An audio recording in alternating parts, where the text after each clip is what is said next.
Hi, welcome.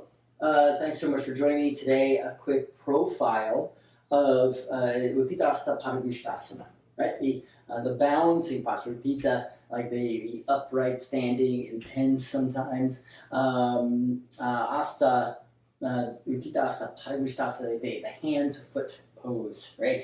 So it's the balancing posture, grabbing the big toe. The one thing that I really just want to discuss really quick is the positioning of the standing legs foot. All right, so what I'm going to do here, use a strap.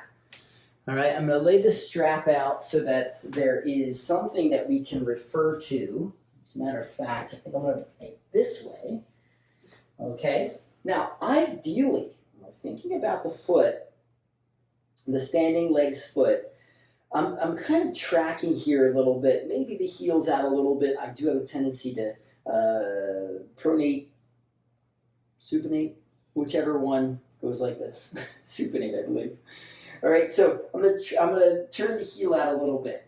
Now, when I lift my right foot up, I'm gonna just keep things as natural as possible. When I lift that right leg up, notice the angle, right? I've got my foot facing forward, in relation to the camera, of course.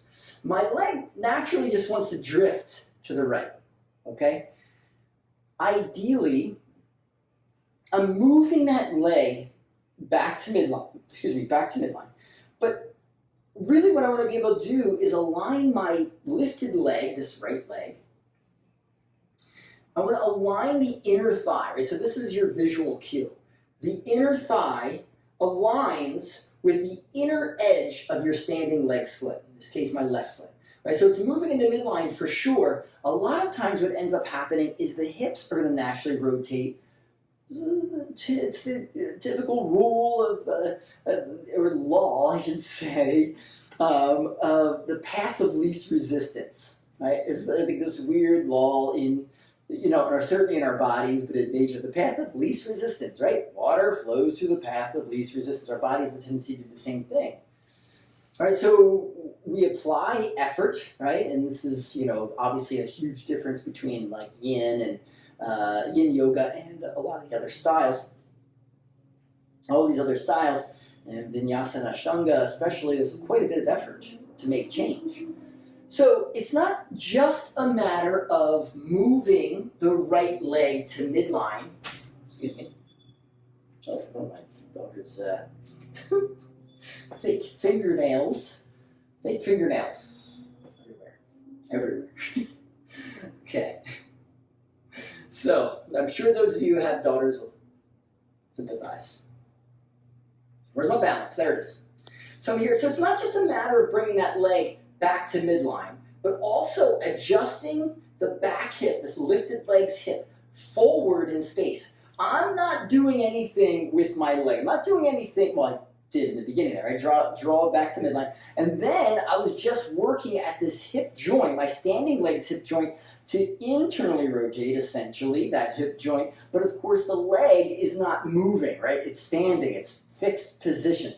Therefore, the hip itself has to move. Does that make sense, I hope? I mean, not that you're going to be able to respond. Try my other side. So I got my right foot planted. I lift my left leg up. I find my toe hold, keeping things relatively naturally. I pull the leg into midline, and then I want to make adjustments in the hip. Again, left inner thigh is aligned with the inner right foot. Right? And try to keep that line there. That's the visual cue for good alignment in Utthita Hasta Padangusthasana when it comes to the legs, right? Because, right, it's samastiti, right? It's this position.